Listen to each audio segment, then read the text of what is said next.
শ্রী রামকৃষ্ণদেব বলতেন, দক্ষিণেশ্বরের মা কালী, খড়দায়ের শ্যামসুন্দর, এরা নাকি জীবন্ত কথা বলেন, ভক্তের বাড়িতে গিয়ে ভোগ প্রসাদ গ্রহণ করেন। তো বন্ধুরা, আজকে আমরা সেই মন্দিরেই পৌঁছে গেছি। হ্যাঁ, তোমরা ঠিকই শুনেছ, আমরা আছি খড়দায়ের শ্যামসুন্দর মন্দিরে। তো সবার প্রথমে আপনাদের বলি, এই মন্দিরে আপনারা পৌঁছাবেন কি করে।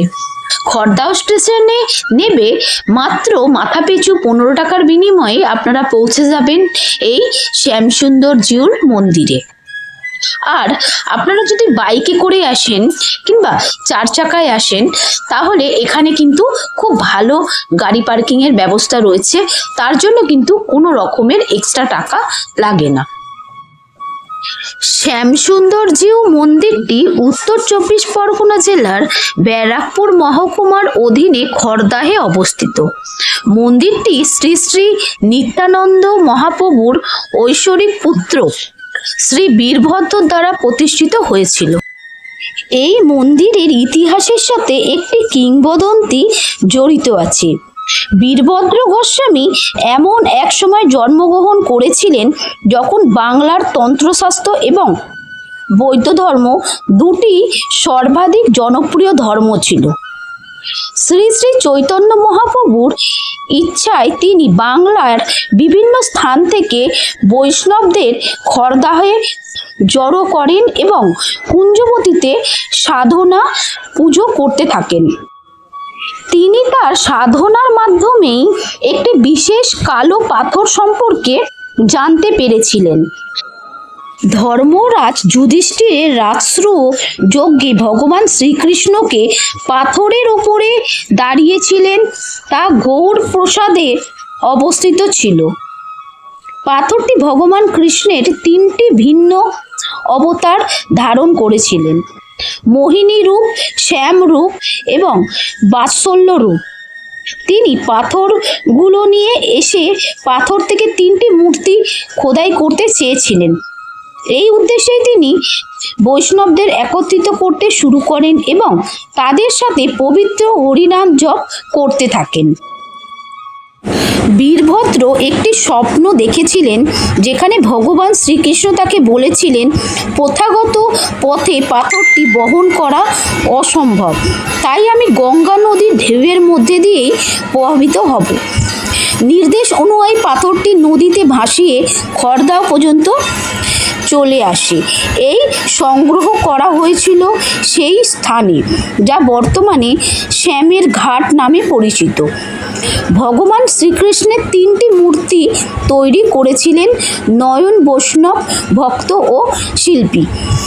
3 মূর্তি হলেন বল্লভজির, শ্যামসুন্দরজি এবং নন্দদুলালজি। মাঘী পূর্ণিমার দিনে মূর্তিগুলো যথাক্রমে তাদের মন্দিরে প্রতিষ্ঠিত হয়েছিল: রাজবল্লভপুরে বল্লভজি, খড়দাহে শ্যামসুন্দরজি এবং সাইবনে নন্দদুলালজি।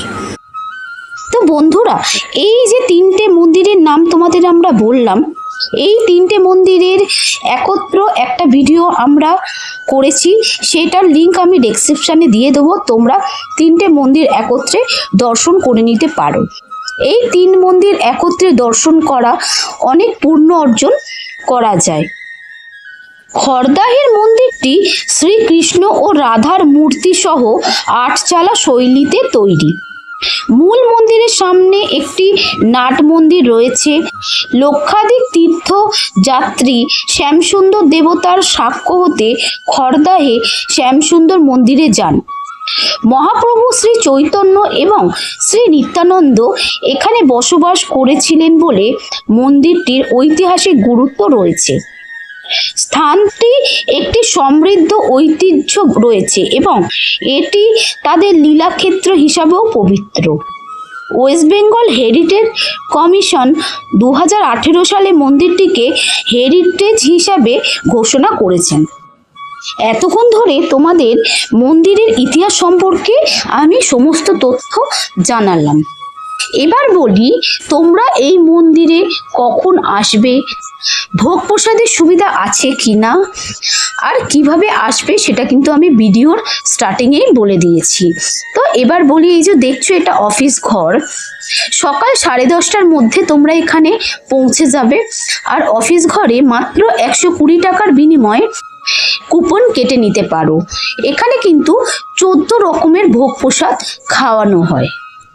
শ্যামসুন্দর মন্দির ছাড়াও আরো যে দুটো মন্দির, রাধা বল্লভজির মন্দির আর নন্দদুলাল মন্দির, এই দুটো মন্দিরেরও কিন্তু ইন্ডিভিজুয়াল ভিডিও আমাদের ইউটিউব চ্যানেলে রয়েছে। তোমরা যদি চাও এই ভিডিওটা দেখতে পারো, আমি অবশ্যই ডেসক্রিপশনে এর লিংক দিয়ে দেব। তো বন্ধুরা, আজকেই এখানে আমি আমার ভিডিওটা শেষ করছি। তোমাদের ভিডিওটা কেমন লাগলো অবশ্যই কিন্তু কমেন্ট করে জানিও। আর যদি ভালো লেগে থাকে পরিবারের অন্য মেম্বারদের সাথেও কিন্তু শেয়ার করতে পারো।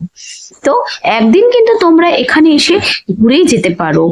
ভোগ প্রসাদ ছাড়াও এখানে কিন্তু বাইরে থেকেও খাওয়া দাওয়ার ব্যবস্থা রয়েছে, প্রচুর দোকানপত্র রয়েছে। এখন যে তোমরা মন্দিরটা দেখছো এটা হলো রাস মঞ্চ।